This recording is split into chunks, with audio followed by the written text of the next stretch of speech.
Veteran orders coffee at quiet diner. Gang leader mocks him. Unaware he's from SEAL Team 6. Frank Miller had seen his share of battles in his 91 years.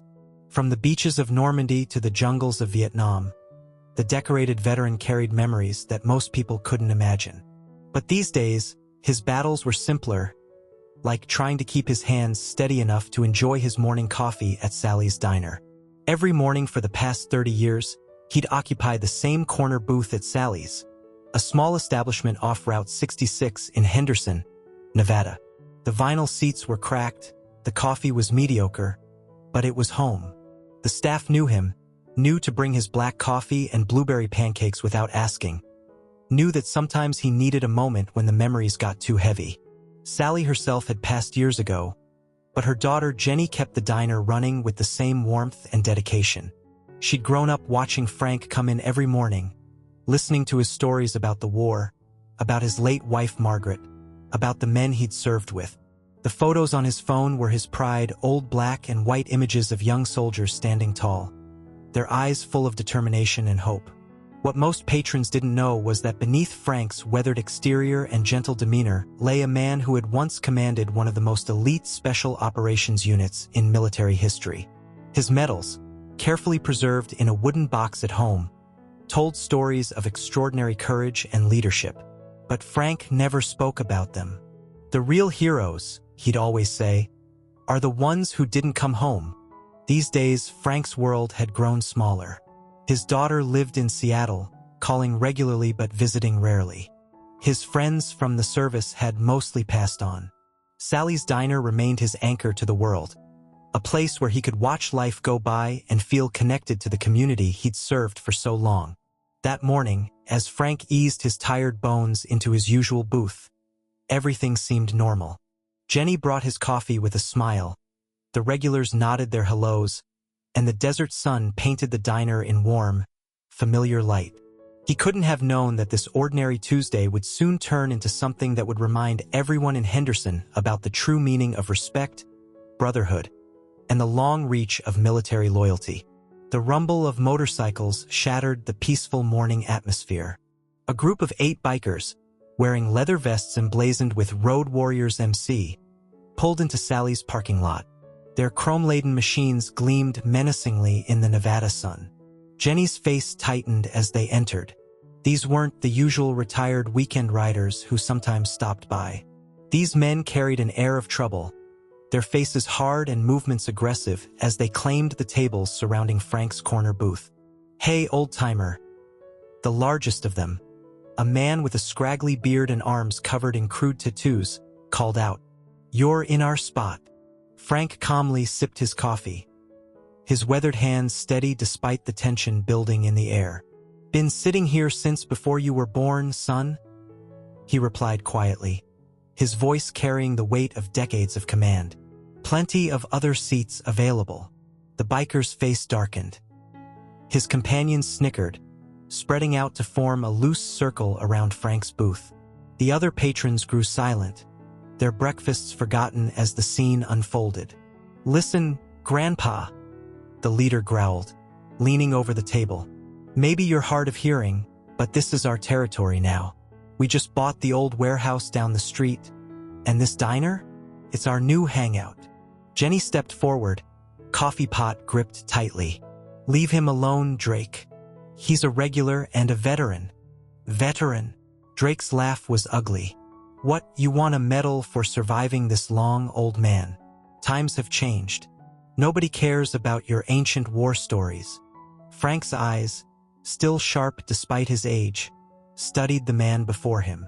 He'd seen his type before, bullies who mistook cruelty for strength. His fingers brushed against the cell phone in his pocket, but he wasn't ready to use it. "Not yet." "You're right about one thing," Frank said, his voice carrying across the now silent diner. "Times have changed, but respect, that never goes out of style." Drake's hand shot out, knocking Frank's coffee cup to the floor. The crash of ceramic seemed to echo through the stunned silence. Coffee spread across the worn linoleum like a dark stain. "Respect," Drake spat. "Respect is earned. and all I see is a dried-up old man taking up space. Frank's expression didn't change, but something shifted in his eyes, a glimpse of the steel that had once led men into battle. With deliberate movements, he reached for a napkin to dab at the coffee that had splashed on his sleeve. "Last chance, son," Frank said quietly. "Walk away now, and we'll forget this happened." The bikers erupted in mocking laughter. Drake leaned in closer, his breath hot with menace. "Or what, old-timer? You'll bore us to death with stories about the good old days." Jenny had already reached for the phone behind the counter, ready to call the police, but Frank caught her eye and gave a subtle shake of his head.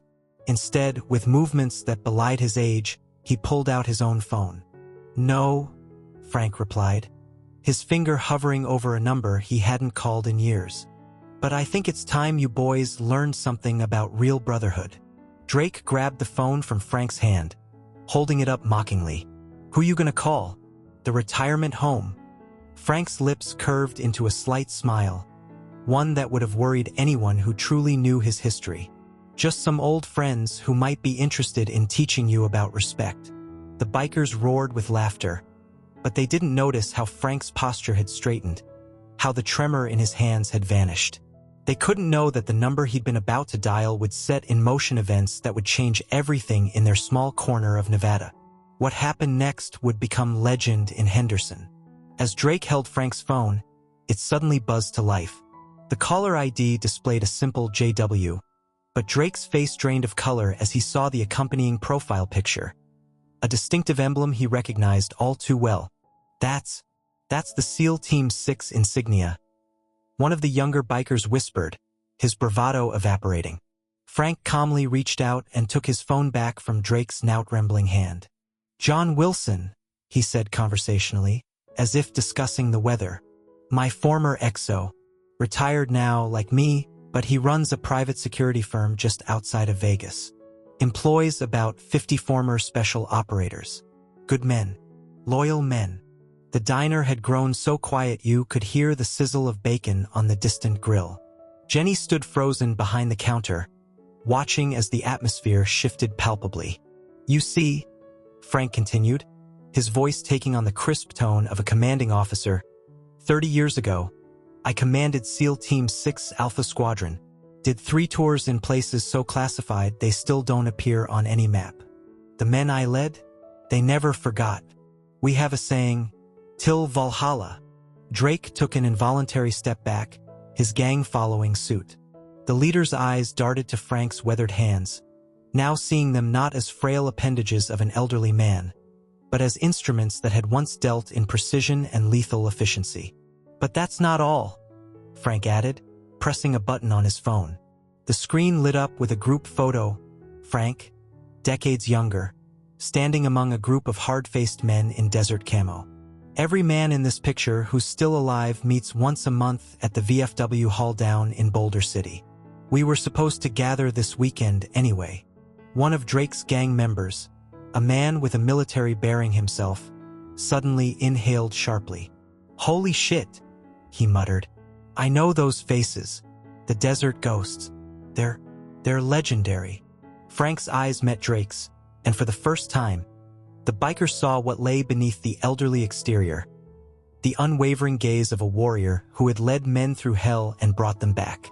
"So," Frank said softly, "before you decide how this morning is going to go, you should know something.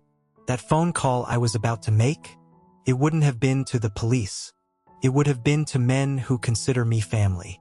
Men who've been looking for a reason to get together early this month anyway." The revelation hung in the air like thunder before a storm. The bikers looked at each other, their earlier confidence shattered by the realization that they hadn't been harassing a helpless old man. They'd been poking a sleeping giant, one whose brothers were very much alive and very, very capable. Frank studied the now silent bikers, weighing his options with the same tactical precision that had once guided missions in far-off lands. He could make that call within an hour. The diner would be surrounded by men whose capabilities hadn't diminished much with age. But as he looked at Drake's increasingly pale face, he saw something familiar. The look of someone realizing they'd made a terrible mistake. "Sit down," Frank said. gesturing to the empty seats at his booth. It wasn't a request. Drake hesitated, his gang shifting uncomfortably behind him. Pride warred with fear on his face. I said, "Sit down, son." This time, Frank's voice carried the unmistakable tone of command, the kind that had once sent men charging into gunfire. Drake sat. Two of his lieutenants followed suit, while the others hovered nearby, uncertain. Jenny appeared with fresh coffee cups, her hand steady now, a slight smile playing at her lips. She'd seen Frank handle difficult situations before, though never quite like this. "You know," Frank began, stirring sugar into his fresh coffee, 30 years ago, I had a young lieutenant under my command. Tough kid, thought he knew everything. Reminded me a lot of you, Drake." The biker leader shifted uncomfortably but remained silent. One night in Baghdad, this lieutenant decided to take his team into a restricted sector without authorization. Thought he had something to prove. Frank's eyes grew distant with memory. I had a choice to make. I could have reported him, ended his career right there. Instead, I made a different decision. The diner had grown silent again, even the other patrons leaning in to listen. I took him aside and told him something my own commander once told me. True strength isn't about intimidation. It's about protection. About using your power to shield others, not to harm them. Drake's hands clenched around his coffee cup. "With all due respect, sir," he said, the honorific slipping out unconsciously. "Times are different now. The streets are hard." "The streets," Frank interrupted, a hint of steel in his voice. "Try watching your best friend step on an IED. Try holding a dying 19-year-old who's crying for his mother. The streets aren't hard, son. They're just poorly led." The words hit Drake like physical blows. His gang members shifted uncomfortably, several nodding despite themselves. "Now," Frank continued, "I've made my decision about this morning's events. I could make that call, have 50 of the most dangerous men you've ever met descend on this town. Men who'd consider teaching you a lesson about respect to be a pleasant morning's exercise." Drake swallowed hard.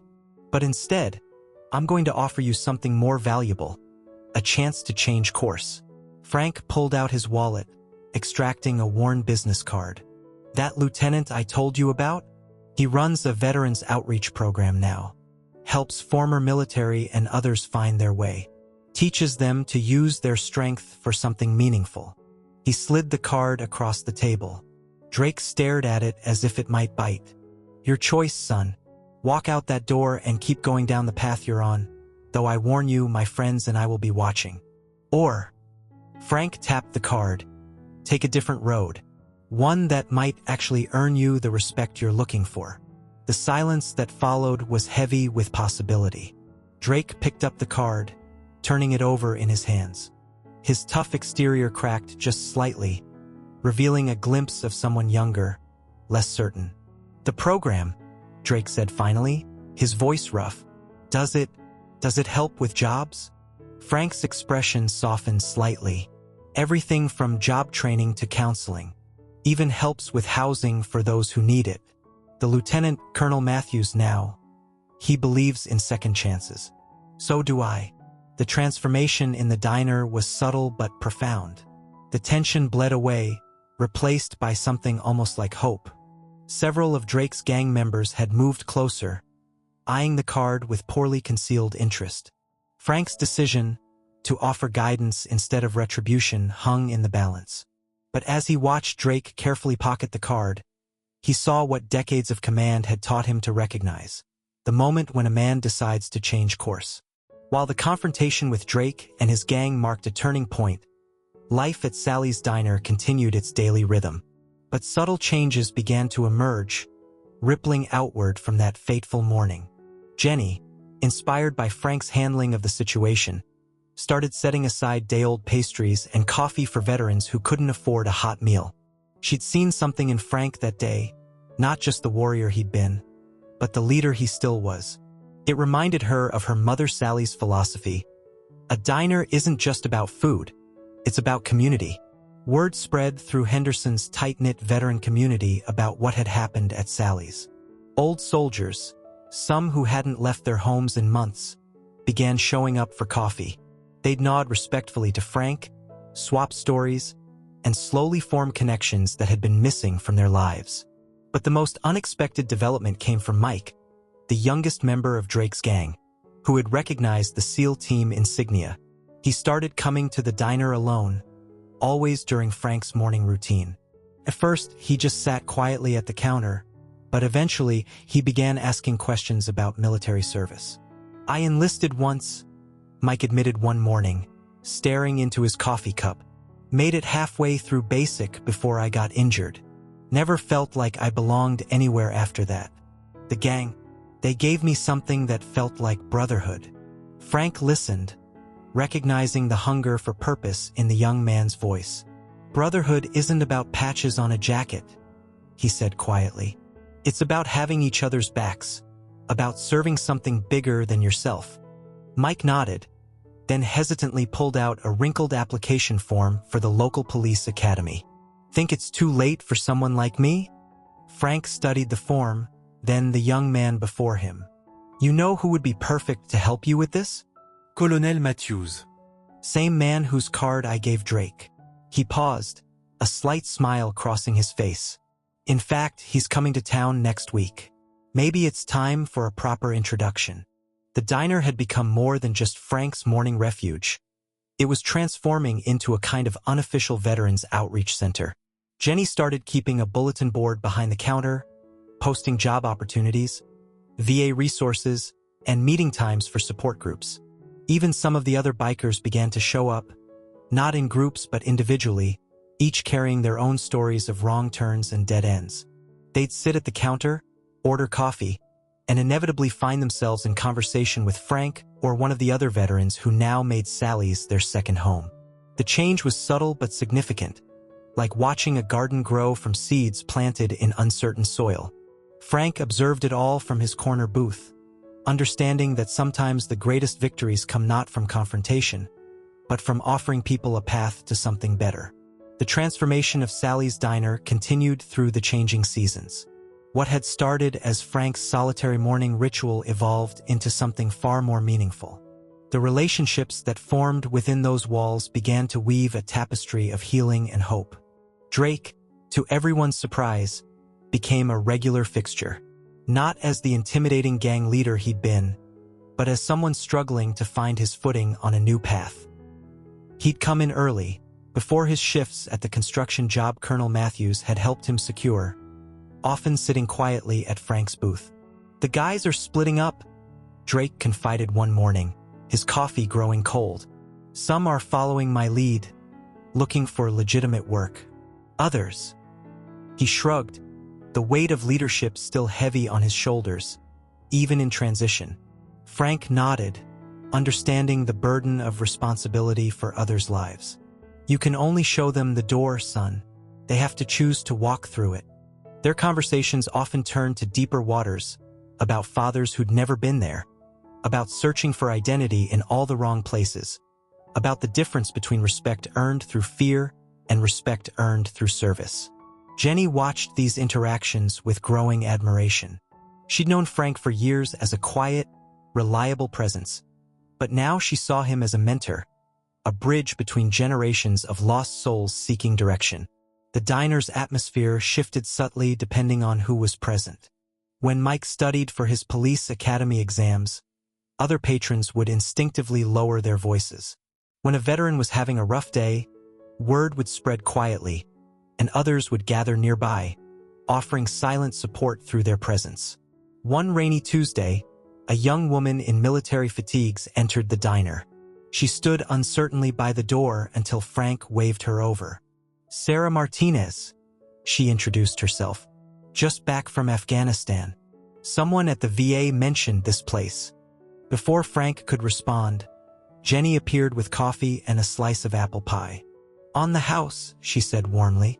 "It's tradition for first-timers." Sarah's eyes welled up unexpectedly. "I've been back 3 weeks," she said softly.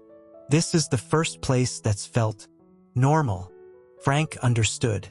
The diner had become a decompression chamber of sorts, a space between the intensity of military service and the often bewildering civilian world. Here, no one had to explain themselves. No one had to pretend. The relationships weren't limited to veterans. Local police officers, inspired by Mike's transformation, began stopping by. Teachers from the nearby high school would seek Frank's advice about troubled students. The diner became a nexus of community healing, each relationship strengthening the others. Even Drake's former gang members who'd chosen different paths would sometimes appear, nodding respectfully to their former leader. They'd witnessed the change in him, the way he carried himself now, the clear eyes, the sense of purpose, and something would shift in their own expressions. "You know," Jenny said to Frank one quiet afternoon, "my mother always said this place was meant to be more than just a diner. I never really understood what she meant until now." Frank smiled, watching the diverse group of people who now filled the space of veterans and civilians, former gang members and law enforcement, all finding common ground over coffee and conversation. "Your mother was right," he replied. "Sometimes people don't just need food. They need a place to belong, to be understood, to start over."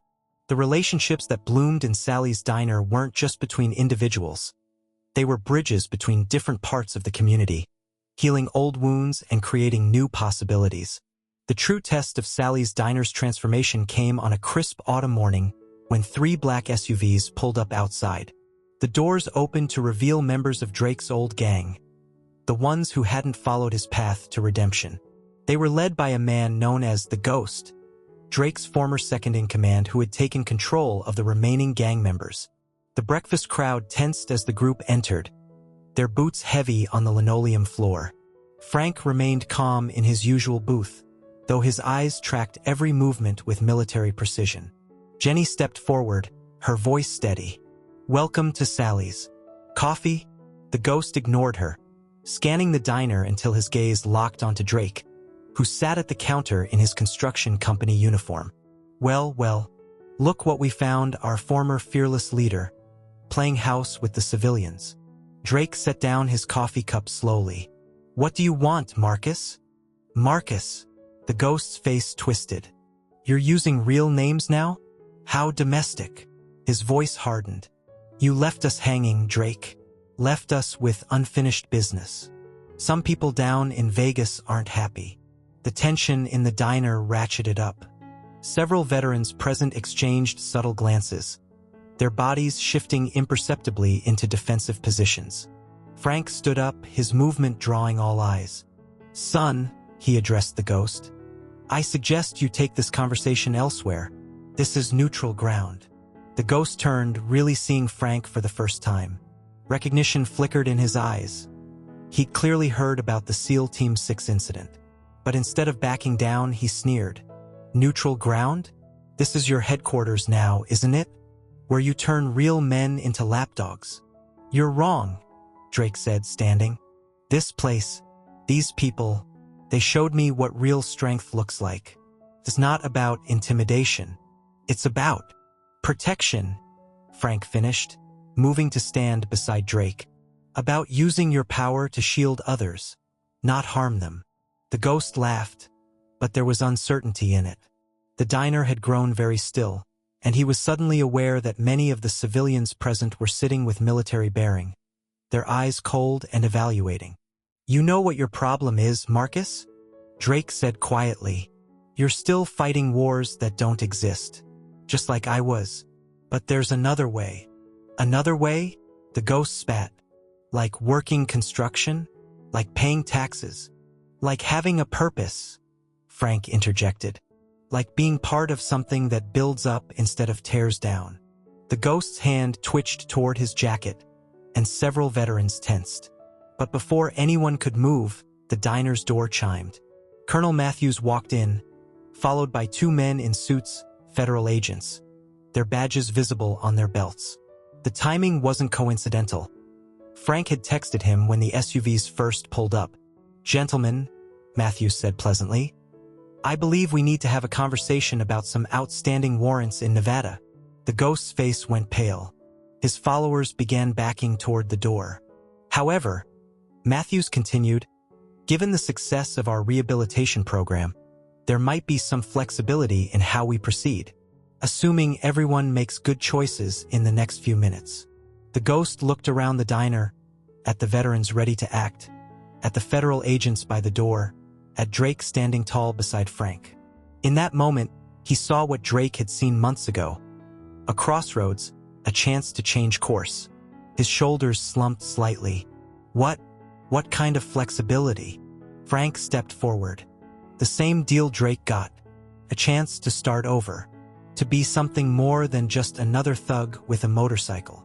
The ghost Marcus looked at Drake. You really buy into all this? The straight life? Drake smiled. I sleep better. I wake up proud of what I'm doing. And I've got people I can count on, real brothers, not just guys wearing the same patches. The tension in the diner began to dissolve as Marcus nodded slowly. Colonel Matthews moved forward to begin discussions about the program, while the federal agents quietly escorted the other gang members outside. Jenny appeared with fresh coffee all around, and gradually, the diner returned to its normal rhythm. But something had shifted, another bridge had been built, another cycle of violence broken. Frank returned to his booth, watching as Drake and Marcus began a tentative conversation about the construction company's apprenticeship program. He caught Jenny's eye, and they shared a knowing smile. 6 months after the confrontation with the ghost, Sally's Diner hosted a special Sunday brunch. The parking lot was filled with a mix of vehicles, motorcycles parked alongside police cruisers, construction trucks next to military vehicles. Inside, the diner buzzed with conversation and laughter. Drake, now a crew supervisor at the construction company, sat with Marcus, who had just completed his first month of trade school. They were discussing plans for a veteran housing project they'd volunteered to help build. Mike, now in his police uniform, was showing Sarah Martinez his badge. She had taken over coordinating the veteran outreach program, turning Sally's unofficial support network into a structured system that was being studied by other communities. Jenny moved through the crowd with coffee and her famous apple pie, pausing occasionally to chat. The diner had expanded its hours and hired 2 new waitresses, both military spouses, to handle the increased traffic. The bulletin board behind the counter had grown to cover an entire wall, filled with job postings, support group schedules, and success stories. Frank sat in his usual booth, observing it all with quiet satisfaction. Colonel Matthews joined him, sliding into the opposite seat. You've created something remarkable here, Frank, Matthews said, gesturing to the diverse crowd. The brass up at command is talking about using this as a model for other communities. Frank shook his head. I didn't create anything. I just showed them a door. They chose to walk through it. Sometimes that's all it takes, Matthews replied. One person willing to stand up and show others a different path. They watched as a group of veterans welcomed a newly returned soldier, still uncertain in his civilian clothes. The way the community embraced him was natural, unforced, the product of genuine understanding and shared experience. Jenny approached their booth with fresh coffee. Special day, she said, smiling. Mom would have loved this. Sally always knew what this place could be, Frank agreed. A shelter in the storm, a place for new beginnings. As the afternoon light filtered through the diner's windows, casting a warm glow over the gathered crowd, Frank reflected on the journey that had brought them here. What had started as his solitary morning ritual had evolved into something far more significant, a testament to the power of second chances and the strength found in community. Drake approached the booth, respectfully waiting for acknowledgement. Sir, we're about to start the ceremony. Would you do the honors? Frank nodded and stood, making his way to the counter where a small podium had been set up. The crowd quieted as he cleared his throat. Today, we're not just celebrating the official opening of the Sally's Diner Veterans Outreach Program. We're celebrating what happens when people choose to believe in something better. When they choose to use their strength to build rather than destroy, to protect rather than intimidate. He looked around at the faces before him, former adversaries now allies, lost souls now found, broken spirits now healing. Sally used to say that a diner was more than just a place to eat. It was a place where stories intersect, where lives change course, where community is born. Looking around this room today, I'd say she was right. The applause that followed wasn't just for his words. It was for every person who had found their way to Sally's diner and discovered not just a meal, but a home.